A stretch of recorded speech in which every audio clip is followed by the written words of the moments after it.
Assalamualaikum warahmatullahi wabarakatuh. Waalaikumsalam. Bismillahirrahmanirrahim.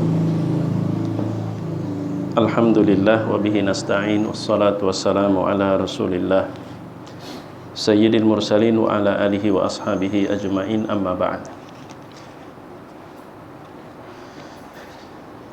Jamaah salat maghrib rahimakumullah. Wa mata'ana Allah wa iyyakum bis-sihhati wal afiyah. Hafizakumullah wa saddada khutaakum. Ikhwan fillah yang Allah muliakan, alhamdulillah, puja, puji dan syukur kepada Allah. Nikmatnya tiada terhingga. Salawat serta salam semoga selalu Allah limpahkan untuk Nabi kita Muhammad tercinta, juga atas keluarga, sahabat dan pengikut beliau sepanjang zaman. Jamaah rahimakumullah,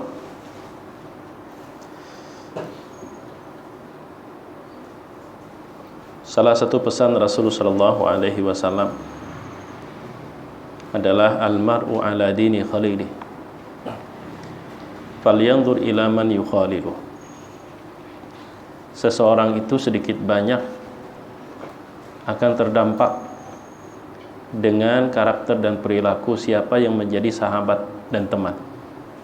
Karena itulah perhatikan siapa yang akan dijadikan sebagai temannya. Rasulullah juga bersabda, sesungguhnya orang-orang yang saling mencintai di jalan aku, mereka kelak pada hari kiamat berada di atas mimbar dari cahaya. Dalam sebuah hadis qudsi, Allah Subhanahu wa taala juga berfirman bahwa kelak pada hari kiamat Allah akan berseru, di manakah orang-orang yang saling mencintai menyukai di jalan aku? Dan sebuah hadis riwayat Imam Muslim menambah semakin jelas bahwa sebagai makhluk sosial, kita pun juga dituntut untuk bijak memilih dan memilah siapa yang menjadi orang yang kita pandang dan kita anggap sebagai sahabat, dan atas apa persahabatan pertemanan itu terjalin, yaitu tentang 7 golongan yang kelak pada hari kiamat mendapatkan naungan keistimewaan dari Allah. Di saat tidak ada naungan, hanya yang ada adalah naungan Allah. Di antara 7 golongan tersebut, rajulani tahabba fillah, 2 orang yang saling menyukai, saling mencintai karena Allah. Tapi mudah-mudahan ini tidak dipelesetkan, karena kalau diterjemahkan secara harfiah, 2 orang yang saling mencintai, bagi orang yang sudah bermasalah pikirannya, mungkin akan dihubungkannya dengan persoalan LGBT. Itu kan laki-laki sama laki-laki sama-sama menyukai. Bahkan Rasulullah SAW, perjuangan beliau berdakwah tentu dikelilingi oleh orang-orang yang disebut dengan sahabat. Maka dari itu pentingnya kita memilah dan memilih siapa yang menjadi sahabat kita, karena sahabat itu juga dalam sebuah riwayat menjadi salah satu orang yang bisa memberikan syafaat kelak pada hari kiamat. Jamaah yang dimuliakan Allah, maka materi pada kajian malam hari ini ulun mengangkat sebuah tulisan yang mengandung pesan bagaimana sejatinya kita bersikap terhadap orang-orang yang mereka itu suka maupun tidak, mereka ada di sekitar kita. Sebuah tulisan Imam Al-Ghazali, buku kecil yang berjudul Bidayatul Hidayah. Dalam buku tersebut beliau membahas 3 bagian. Bagian pertama, adab taat kepada Allah. Bagian kedua, bagaimana seorang mukmin agar selalu dapat menjauhi segenap perkara yang Allah larang, baik yang bersifat zahir sampai kepada hal yang berkenaan dengan urusan hati dan pikiran. Nah, pada bagian ketiga, Imam Al-Ghazali membahas tentang adabus suhbah, Bagaimana kita membangun kebersamaan? Pertama, dan itu yang sangat penting, suhbah kita bersama Allah. Kebersamaan kita bersama Allah. Allah yang tidak pernah meninggalkan kita dalam situasi apapun. Beda kata Imam Al-Ghazali, sahabat-sahabat dunia mungkin mereka dapat bersama kita, tapi terkadang kebersamaan itu hanya dalam waktu tertentu. Tapi Allah tidak hanya saat engkau hidup, sampai kau mati pun Allah membersamaimu. Namun terkadang kita yang sepertinya menjauh dari Allah Subhanahu wa taala, dan salah satu bentuk kita menjauh dari Allah, kita udah mulai ingkar dengan status kita sebagai seorang hamba. Dan di dalam bukunya Ayyuhal Walad, Imam Al-Ghazali ditanya tentang hakikat ubudiyah, hakikat hamba itu apa? Beliau menjawab, hakikat hamba itu terdiri dari 3 hal. Yang pertama, al-muhafadhatu ala amri syar'i, menjaga, memelihara perintah syariat. Bila Allah perintahkan, maka tidak ditinggalkan, dan bila Allah larang, maka tidak boleh dilanggar atau dilawan. Al-muhafadhah ala amri syar'i. Tapi apakah hanya sebatas itu? Hakikat seorang hamba hanya sebatas menjaga dengan baik aturan-aturan syariat. Masih 2. Yang kedua adalah ar-ridha bil qada wal qadar wa qismatillah, berlapang dada terhadap qada dan qadar, serta pembagian atau nasib yang Allah bagikan kepada makhluk. Disinilah yang terkadang kita perlu berbenah. Syariat kita laksanakan, bahkan kita memaksimalkan agar selalu sesuai dengan tuntunan Rasul. Kemudian terhadap ketentuan takdir, mungkin kita berusaha untuk berlapang dada. Tapi tidak jarang terhadap pemberian Allah, kita masih sulit menerima sesuatu yang nyata. Mungkin ketika Allah memberi kita masih bisa berlapang dada. Tapi tidak jarang ketika Allah memberikan sesuatu kepada orang lain, ucapan kita, sikap kita sepertinya terkesan protes. Contoh, kita punya sahabat sejak kecil, waktu sama-sama sekolah, mungkin sahabat kita di kelas pengguringan, materi, pembabal, ada pendapatan. Ternyata 30 tahun kemudian dalam bidang akademik dia sukses sampai meraih gelar doktor. Sementara kita yang selalu juara kelas, ya, mungkin hanya sebatas S1. Bahkan PNS pun juga tidak. Lalu saat kita mandang dia sekarang, kadang kita berucap, padahal dulu ada pendapatan, sekolah, wah ini doktor sudah. Emang masalah dengan masa lalu dia? Bukankah Allah berfirman, nahnu qasamna bainahum ma'isyatahum, kami yang membagi di antara makhluk itu nasib hidup mereka itu kami. Terus dengan ucapan seperti itu seakan kada terima, seakan tidak pantas dia sukses sejauh itu, padahal masa lalunya di kelas pengguringan. Ya suka-suka Allah mau ngasih, kenapa kita sepertinya berkomentar demikian? Atau umpama sukses di bidang usaha, lalu kita menengok tapak tilas Bahari, padahal Bahari anak buahku Jasidin tuh, wah ini jadi orang sukses. Emang masalah dengan masa lalu dia ketika Allah jadikan saat ini dia sukses? Jadi terkadang terhadap nikmat yang Allah berikan kepada orang lain, ucapan-ucapan kita tuh menunjukkan kesan kayaknya Allah salah kasih. Kayaknya orang dapat jodoh umpama usia tua, bungas kada jua, sugih kada jua, bininya anum bungas benar. Lalu berkomentar, wah lakinya tua kada bungas, dapat bini na anum, emang masalah buat lo, kan gitu. Tapi kadang-kadang kan kita sepertinya seharusnya aku yang di sana, kan gitu, kadang-kadang seperti itu. Nah itulah kadang-kadang kita dalam hal itu kita belum mampu berbenah. Kalau kita memang sudah meyakini itulah memang pembagian yang sudah Allah tentukan, lalu apa yang membuat kita sepertinya protes? Bukankah kita seorang hamba Allah yang kita serahkan sepenuhnya keputusan itu kepada Allah tanpa kita harus protes? Seorang hamba tak punya hak untuk protes. Nah, itu di bidang itu terkadang kita masih belum menjadi seorang hamba yang seutuhnya. Belum lagi di faktor yang ketiga, kata Imam Al-Ghazali, yaitu tarku ridhan nafsi fi talabi ridallahi ta'ala. Kita mengalahkan dorongan nafsu untuk semata-mata meraih ridhonya Allah Subhanahu wa ta'ala.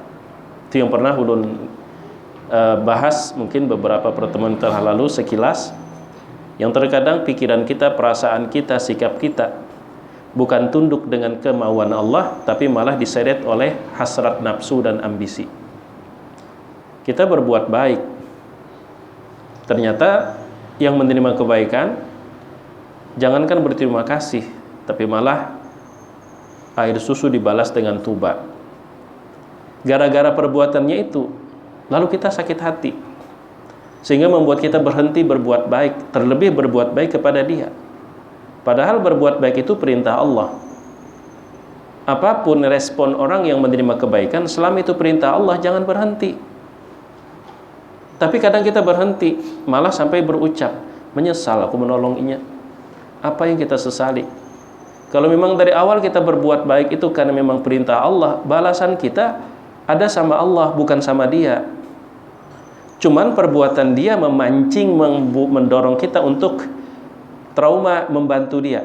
Tapi Allah pada saat itu tetap wa ahsin kama ahsanallahu ilaik. Tetaplah engkau berbuat baik sebagaimana Allah berbuat baik kepada kamu. Salah satu bentuknya, saat kamu bermaksiat pun Allah masih tetap berikan sehat kepada kamu. Atau umpama kadang kita dicibir, kadang kita dibuli. Saat itu cibiran dan bulian orang itu memang memancing kita marah. Tapi saat yang bersamaan Allah menginginkan kita sabar. Nah, pada saat itu mana yang kita pilih? Mana yang kita turuti? Maunya Allah atau cibiran mereka? Kalau kita marah, berarti kemarahan kita didekte atau diatur oleh perbuatan makhluk dan tidak tunduk dengan maunya Allah. Itulah yang dimaksud tarku ridhan nafsi fi talabi ridallah. Kita mengalahkan maunya nafsu untuk meraih ridhonya Allah Subhanahu wa ta'ala. Namanya juga kita hamba Allah, bukan hamba nafsu.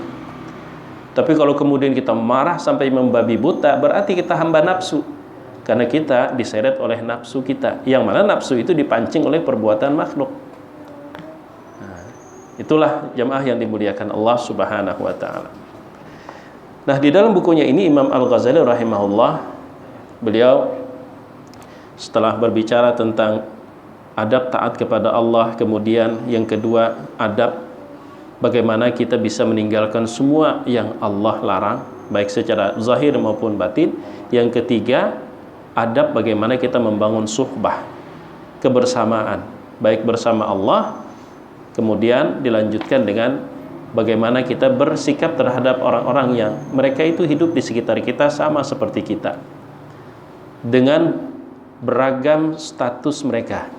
Lalu dimulai oleh Imam Al-Ghazali, kalau kita sebagai guru, sebagai orang alim, bagaimana adab kita terhadap murid. Lalu kemudian kalau kita sebagai seorang murid, bagaimana sikap kita terhadap, adab kita terhadap guru.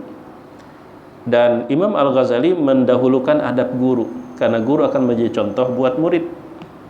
Bagaimana murid bisa berakhlak yang baik kalau gurunya saja menunjukkan akhlak yang sebaliknya. Nah, kemudian lalu Imam Al-Ghazali berbicara tentang adab seorang anak terhadap orang tua. Sementara sebaliknya Imam Al-Ghazali tidak menyebutkan, bukan karena orang tua tak perlu adab terhadap anak, akan tetapi begitu besarnya hak orang tua terhadap anak. Dan itu dibuktikan oleh beberapa hadis Rasulullah SAW, antara lain seorang sahabat yang dia umrah menggendong ibunya dari tempat yang sangat jauh, ibu yang sudah lumpuh, lalu disempatkan bersilaturahim kepada Rasul sallallahu alaihi wasallam. Lalu sekedar bertanya, ya Rasulullah, saking capeknya ini kira-kira ada nggak yang bisa kebalas dari jasa ibuku? Ternyata apa kata Rasul? Berkali-kali kau lakukan ini untuk ibumu, belum mampu untuk menebus satu helaan napas saat dia melahirkanmu. Belum.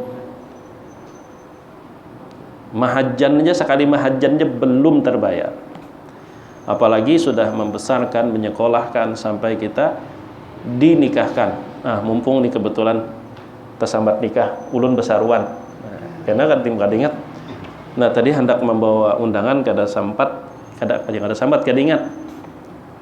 Nah, buru-buru sampai di sini pun ulun masbuk. Serak masbuk kada tadi lah, pas saja. Insyaallah hari Ahad dihadap tanggal 27 September lah. Itu ading ulun yang paling halus pernikahan. Jadi acara resepsinya kalau pian berkenan mau datang, alhamdulillah satu kehormatan di Bunyamin Residence Pal 7 sekian Jalan Ayani di Rai 1. Nah, kebetulan Abah sudah wafat kurang lebih 10 bulan yang lalu. Ulun anak laki-laki yang penuhannya, hari Sabtunya akan nikah, ulun yang menikahkan. Jadi ulun mengundang pian jamaah ya, seberataan, kalau nya berkenan bawa keluarga bawa. Dan itu satu kehormatan. Nah, dan minta maaf kalau hanya secara lisan ya, tadi hendak membawa undangan kada keubaran nengaran gawian bekawinan ini kadang-kadang nang hendak diikuti kadingat. Jadi di Bunyamin Residence kilometer 7 sekian 7 ya. Hari Ahad tanggal 27. Acara dari pagi sampai selesai insyaallah. Walaupun secara formalnya protokol kesehatan itu mengatur undangan itu ada 3 season, 3 bagian. Jam sekian sampai jam sekian, undangan kemudian jam sekian sampai jam sekian, jam sekian sampai jam sekian. Tapi ulun rasa itu hanya ya formalitas sajalah untuk memenuhi persyaratan. Karena kadang-kadang itu ada dapat izin untuk melaksanakan kegiatan. Nah, jamaah yang dimuliakan Allah Subhanahu wa taala, maka Imam Al-Ghazali setelah menyebutkan adab anak terhadap orang tua, beliau kemudian berbicara secara umum. Yaitu apa kata beliau? Wa'lam anna an-nasa ba'da haula'i fi haqqika thalathatu asnaf. Nah, secara umum manusia itu yang ada di sekitar kamu itu bisa dibagi kepada 3 kelompok. 3 kelompok. Yang pertama asdiqa, yang kedua ma'arif, dan yang ketiga majahil. Kalau istilah Al-Qur'an itu sederhana, mukmin, kafir, fasik, mukmin, kafir, munafik. Orang yang jelas-jelas beriman, kita mudah memilih sikap. Terhadap orang beriman yang jelas-jelas beriman seperti apa? Demikian juga terhadap orang yang jelas-jelas kafir. Innal ladzina kafaru sawa'un 'alaihim a andzartahum am lam tundzirhum la yu'minun. Khatamallahu 'ala qulubihim wa 'ala sam'ihim wa 'ala absarihim gishawa lahum 'adzabun 'azim. Kita pun juga tidak bingung untuk menentukan sikap. Jelas sikap kita seperti apa. Yang paling sulit itu yang munafik ini. Mau bersikap seperti sikap terhadap orang beriman atau malah sebaliknya. Nah, itu kalau dalam Al-Qur'an kan demikian. Nah, kalau di sini Imam Al-Ghazali membagi pertama asdiqa. Maksudnya orang-orang yang rugi kalau kita tidak berteman dengan mereka. Rugi. Karena berteman dengan mereka itu akan banyak memberikan manfaat dunia sampai akhirat buat kita. Itu yang pertama. Disebut dengan asdiqa atau sadiq. Dan ini udah kita bahas kemarin. Sadiq dari kata as-sidq. Kenapa? Teman itu dalam bahasa bisa berarti sadiq. Akar katanya dari as-sidq, karena teman itu tidak akan menikam dari belakang. Teman itu orang yang selalu tulus. Tapi kalau tidak tulus, sekalipun dia berkata aku temanmu, itu bohong. Dan Ali bin Abi Thalib pernah ditanya, berapa orang teman-temanmu? Sebegitu sangat banyaknya, apa kata kata Ali bin Abi Thalib, saat ini aku tidak bisa mendata mereka. Nanti kalau udah aku bukan siapa-siapa, baru aku bisa melihat siapa temanku sebenarnya. Saat kita kaya, saat kita berjaya, saat kita berada pada puncak kesuksesan, saat itu kita seperti gula. Nang ada keluarga kan ngaku keluarga, nang ada kawan kan mengaku patuh. Tapi pada saat kita bukan siapa-siapa, pada saat kita berada pada titik paling rendah, hanya orang-orang yang setia yang mau tetap membersamai kita. Dan ingat, salah satunya adalah istri. Itu salah satunya. Makanya kalau orang berpikir, dia selalu mampu untuk mengontrol emosi ketika menghadapi perilaku istri yang bersama-sama membangun dari nol. Kadang-kadang kan kita ada hal sedikit marah berlebihan, padahal kalau kita pikir kebaikannya luar biasa. Secantik apapun istri muda ya, kalau dibandingkan dengan istri tua itu yang sebenarnya dari nol membersamai kita. Nang istri anon tuh biasanya sudah sugihnya, bawa duit hanya parak. Nah itu biasanya kalau bini tua itu dari nol luar biasa, itu perjuangannya. Dan itu tak tergantikan oleh wanita manapun. Salah satunya Rasulullah sendiri. Khadijah, Aisyah itu kan cemburunya luar biasa. Padahal orang udah lama wafat. Rasul menikah dengan Aisyah itu kurang lebih 3 tahun setelah Khadijah wafat, baru menikah dengan Aisyah. Tapi kata Aisyah, yang memang konon katanya istri yang sangat dekat dengan hati Rasul Shallallahu Alaihi Wasallam, ternyata masih cemburu. Yang dicemburi adalah Khadijah. Maghirtu min imra'atin maghirtu min Khadijata. Aku enggak pernah cemburu dengan wanita manapun, kata Aisyah, seperti cemburuku terhadap Khadijah radhiyallahu anha. Dan suatu ketika, karena Rasul hampir setiap hari itu ada aja takuya kebersamaan dengan Khadijah. Lalu aku, kata Aisyah, terdorong oleh cemburu itu berkata, laqad awadakallah min kabirati sin. Wahai suamiku, ampi-ampi pangpian menguya, bukankah sudah Allah gantikan dengan istri yang jauh lebih mudah? Apa kata Rasul? Kaifa qulti dzalika ya Aisyah? Kenapa kau sampai berkata demikian wahai Aisyah? Wallahi ma abdalani Allahu khairan minha. Demi Allah tidak ada ganti yang lebih baik yang Allah berikan kepadaku daripada Khadijah. Enggak ada. Alasannya apa? Laqad amanat bihina kafar biyan nas. Saat semua orang meninggalkan aku, saat semua orang tidak mau beriman, dia yang pertama kali beriman. Wa awatni hina rafadhaniyan nas. Saat aku tidak mendapatkan naungan tempat berteduh, dialah orang yang pertama kali yang menerima kehadiranku. Saat aku didustakan oleh orang lain, dialah yang percaya. Ini kan menggambarkan dari nol. Dari nol. Biasanya mau mengkhianati bini itu karena kada ingat perjuangan istri dari nol membersamai. Jamaah yang dimuliakan Allah Subhanahu wa ta'ala. Lalu Imam Al-Ghazali memulai bagaimana kalau umpama, tadi ulun selesaikan dulu. Orang yang rugi kalau kita tidak bersahabat dengan dia. Yang kedua, orang-orang yang rugi kalau kita berurusan dengan mereka. Imam Ghazali menyebutnya adalah majahil, orang-orang jahil. Beliau tidak menyebut orang-orang jahat. Beliau tidak menyebut orang-orang jahat, tapi orang-orang yang jahil. Mereka itu tidak tahu. Kemudian yang ketiga di tengah-tengah adalah ma'arif. Yang di tengah-tengah ini yang paling sulit kita nentuin sikap.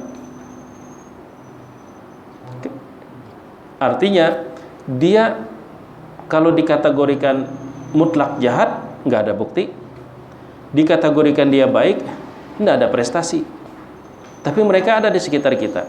Ya bahasa kitanya orang-orang yang memang kita kenal secara biasa lah, nggak ada istimewa hubungan kita. Lalu bagaimana adab kita? Kata Imam Al-Ghazali, beliau mulai adab saat kita mungkin berada di antara orang-orang yang katakanlah beliau istilahkan jahil, Jadi kita tuh gawiannya udah jelas-jelas maksiat, mungkar, hal-hal yang bertentangan dengan syariat. Apa kata beliau? Fa in bulita bil awamil majhulin. Kalau engkau diuji Allah. Nah, di sini beliau ingatkan bahwa jadikan apapun yang kita hadapi itu adalah ujian dari Allah. Sehingga kita terdorong untuk memilih sikap yang dengan sikap itu kita dapat ridha Allah. Dapat musibah pun juga ini ujian dari Allah. Jikalau engkau diuji oleh Allah, harus berhubungan dengan orang-orang awam yang jahil, maka adab mujalasah dengan mereka itu pertama, tarkul khawdi fi hadisihim wa qillatul isqa'i al-araji fihim. Yang pertama, tarkul khawdi fi hadisihim, tidak ikut larut dalam obrolan mereka, tidak ikut larut dalam obrolan mereka. Mungkin dalam dunia nyata hari ini kita jarang menjumpai hal tersebut, tapi di dunia sosmed,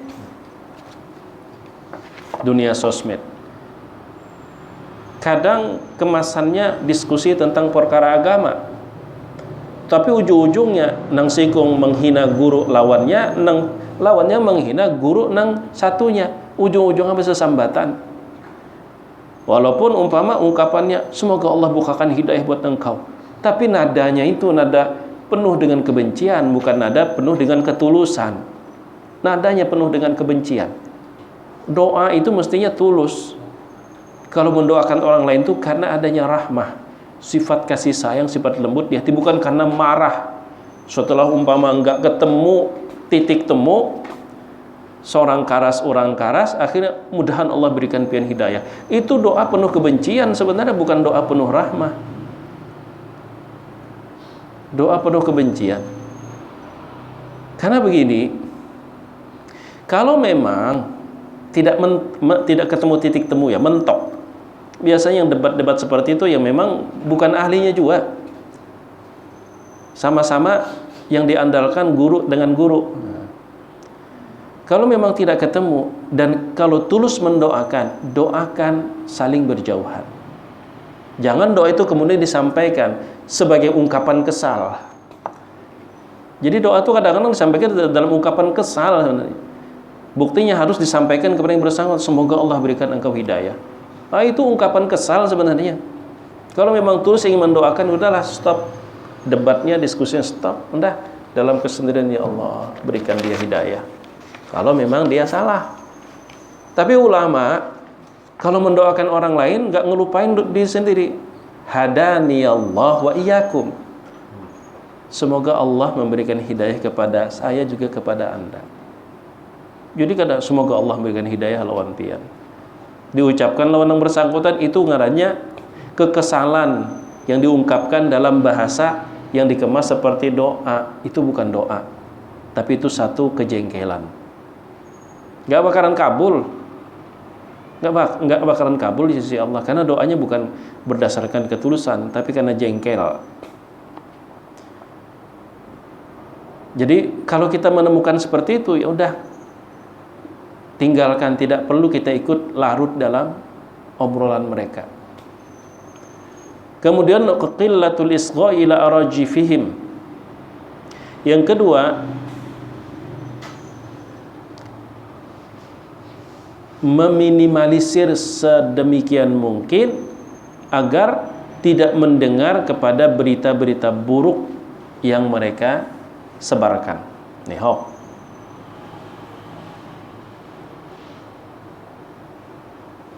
hari ini luar biasa. Ulun melihat sebuah semacam skenario ya. Syekh Ali Jabir ditusuk orang. Tapi di sini aman lah. Insyaallah aman. Ditusuk orang. Setelah ditusuk, Masya Allah, terlihat beliau sedang berada di bandara. Komennya apa? Pulang ke Madinah. Akhir komen lanjutan, malunya kita sebagai warga negara Indonesia. Padahal beliau bukan pulang ke Madinah, beliau berangkat ke suatu daerah di Indonesia juga untuk melaksanakan safari dakwah. Jadi kita itu subhanallah, kadang ulun berpikir, jangan-jangan yang bikin berita itu juga orangnya, kemudian yang mengkanter itu juga orangnya, sementara korbannya adalah pembaca. Indonesia ini mau dibikin tawuran secara opini. Mungkin kita memang tidak dibikin bentrok secara fisik, karena kita sadar betul sesama muslim bersaudara. Rasul bersabda, "Idzal taqa al-muslimani bisayfayhima fal qatilul maqtulu finnar." Kalau dua orang muslim bertemu dengan pedangnya masing-masing, yang membunuh dan terbunuh di neraka. Hadis itu kan jelas sekali bicara tentang kontak fisik. Sulit mungkin membuat kita ini pecah dalam bentuk saling membunuh, saling melukai, tapi kita dibikin kontak fisik, dibikin kontak melalui opini. Makanya ada yang namanya buzzer ya. Buzzer itu tugasnya gitu, bikin kekacauan secara opini. Tentu demi kepentingan siapa yang bayar. Jadi dibikin kita ini ribut ya terus. Walaupun tidak secara fisik tapi opini. Dia yang bikin berita, dia yang posting, dibikinnya komentar, kemudian dia juga yang membantah. Dan penonton terbawa alur. Istilahnya kan dalang lah. Yang menggerakkan wayang memerankan penjahat, dia juga.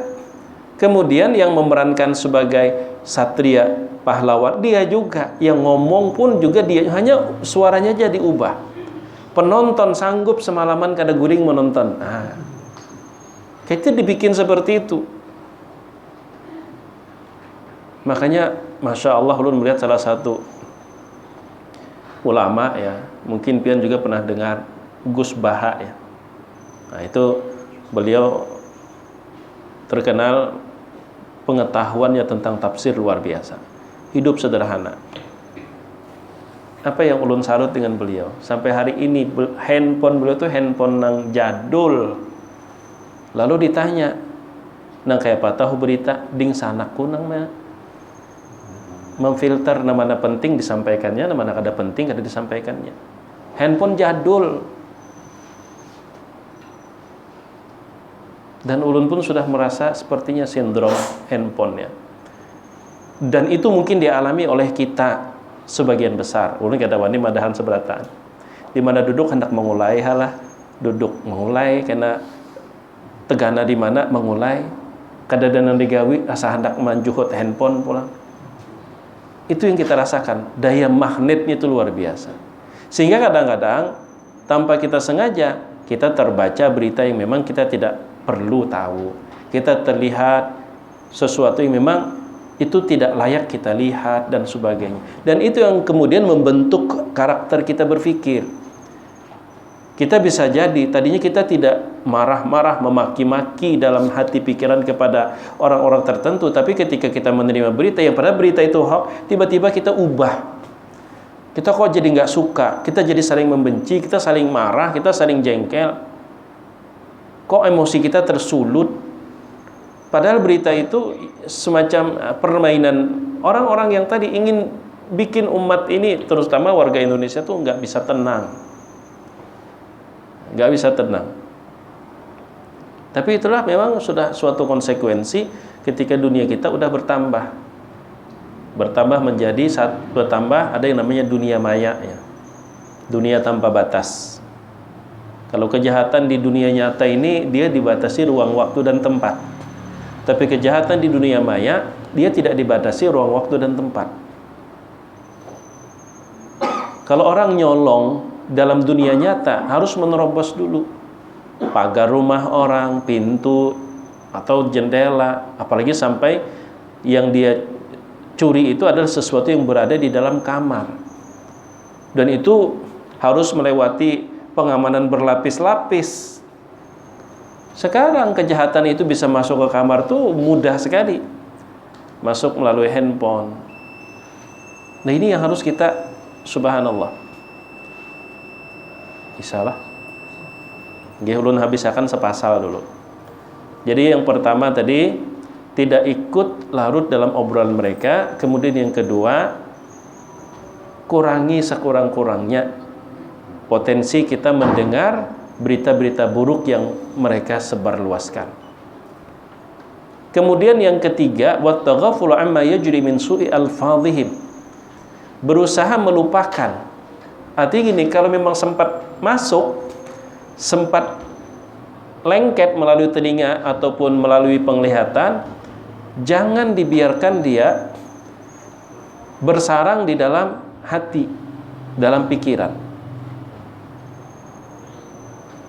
Kemudian yang berikutnya, wal ihtirazu an kathrati liqa'ihim wal hajati ilaihim, ya sedapat mungkin menghindar, jangan terlalu sering kontak berhubungan dengan mereka, apalagi kita punya hajat pada mereka.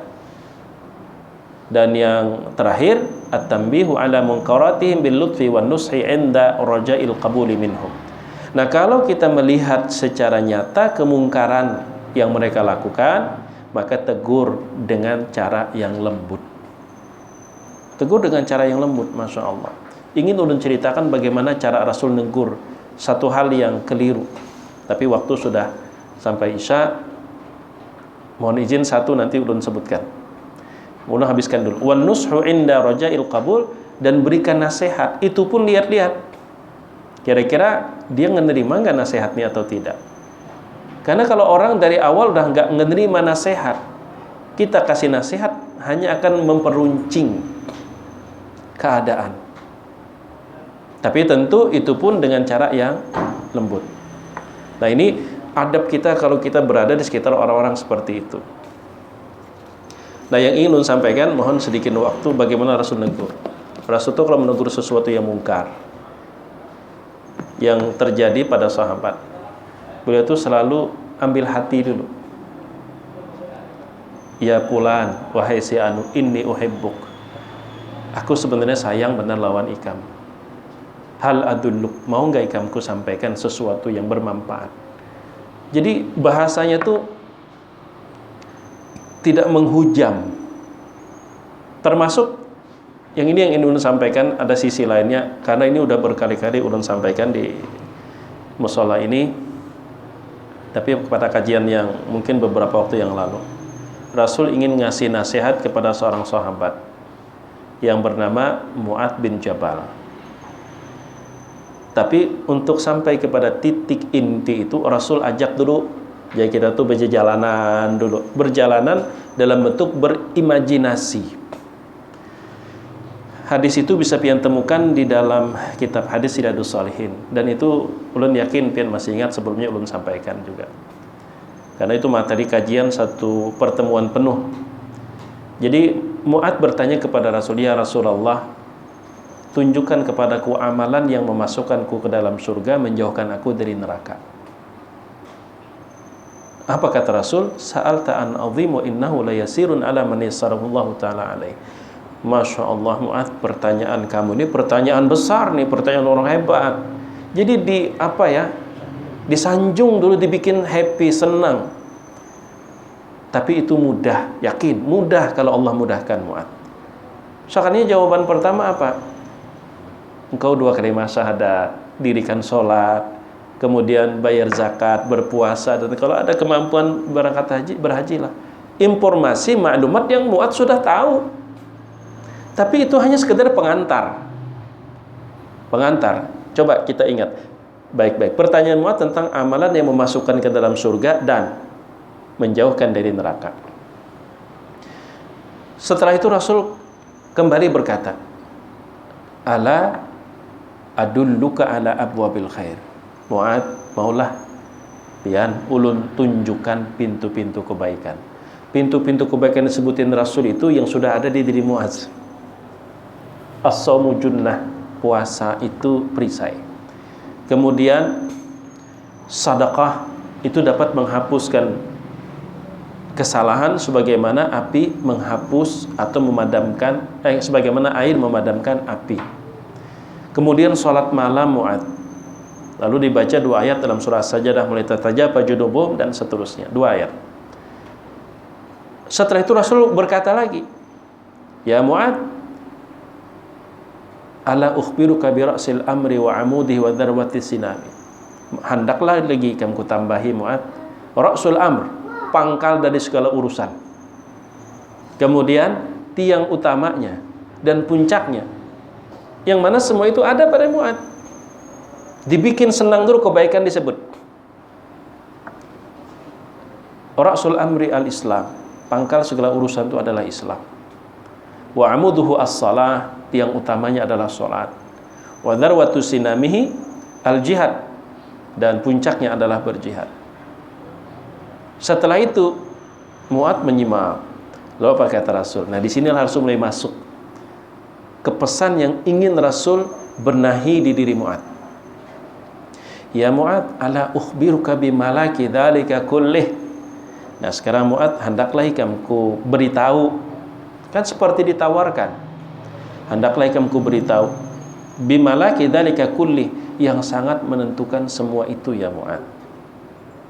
Rukun Islam yang 5, pintu kebaikan, pangkal segala urusan, salat maupun jihad. Malaki dzalika kulli. Saking hausnya dengan tawaran tersebut, qultu bala ya Rasulullah, kata Mu'ad. Inggih ya Rasul, apa itu ya Rasul? Sekalinya apa? Kuffa 'alaika hada. Ini sebenarnya yang ini nih yang dari awal ingin disampaikan Rasul. Tapi dibawa dulu. Cari waktu dan saat yang tepat ingin menyampaikan sesuatu, terlebih kalau bersifat sensitif. Kuffa 'alaika hada. Nah, jaga kontrol yang satu ini. Rasul hanya mengarahkan asyara biyadihi ilal fam. Ila fih, kepada mulutnya. Kuffa 'alaika hada. Dan Mu'ad merasa semacam kaget. Awanahnu mu'akhadzuna bima natakallamu bih. Karena sebenarnya itu yang masih ada di diri Mu'ad. Jadi kayak kaget gitu. Masa ya Rasul, gara-gara yang kecil ini kita juga disiksa? Dan Rasul tidak langsung kemudian mengatakan, makanya jangan tapi sembarangan nyamati orang, enggak seperti itu. Tapi kata sakilat ka ummuk. Ungkapan sakilat ka ummuk, faqidat ka ummuk. Kalau bahasa kitanya, Masya Allah, biar ini anak nang disayangi oleh mama. Wahai anak nang disayangi benar oleh mama. Sampai ibu tuh sedih kalau kehilangan engkau. Berarti paling disayangi. Fahal yakubun nasu ala wujuhihim, dalam riwayat ala manakhirihim fi jahannam illa hasaidu al-sanati. Tidaklah wahai Mu'ad yang membuat sebagian besar orang itu tersungkur dalam neraka jahanam, tidaklah melainkan hasil dari buah lidah mereka, wahai Mu'ad. Nah, untuk sampai ke situ aja dibawa dulu, termasuk kepada Abdullah bin Amr bin As, kalau sudah ceritakan masalah privasi, istri komplain karena kadang diherani.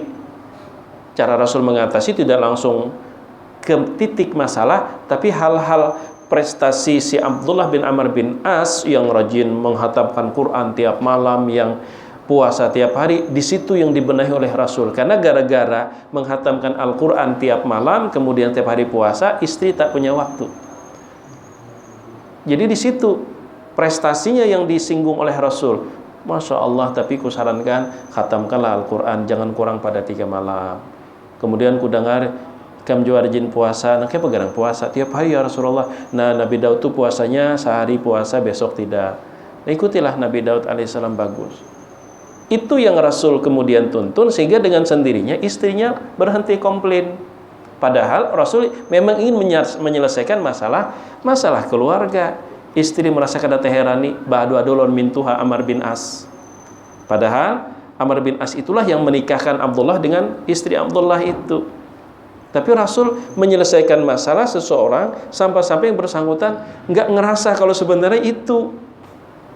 Mau kita, Masya Allah, atas nama qulil haq walau kana murran, muha orang rasa ditapas, perasaan orang tercabik-cabik, rasa dipermalukan, lalu kita mengatasnamakan inilah sunnah. Ya Allah, kadang-kadang. Maka dari itu perlunya kita juga ya lebih memperbanyak kebersamaan untuk saling sharing. Rasul itu paling tidak suka melukai perasaan siapapun. Paling tidak suka Rasulullah. Nah, jadi barangkali ini yang dapat ulun sampaikan pada kajian kita malam hari ini. Boleh nanti diingatkan, ini kan baru sikap kita terhadap jenis kelompok manusia pertama, yang mereka itu nggak bisa kita hilangkan dari peredaran bumi ini. Memang mereka itu ada, tinggal sikap kita aja bagaimana. Sikap kita aja bagaimana, karena kita bukan Tuhan. Udah bilangnya ada ketujuh, udah. Misal Allah pun tidak seperti itu. Allah jadikan alam ini beragam, baik dan buruk, agar menjadi ujian buat kita untuk bagaimana kita menentukan sikap.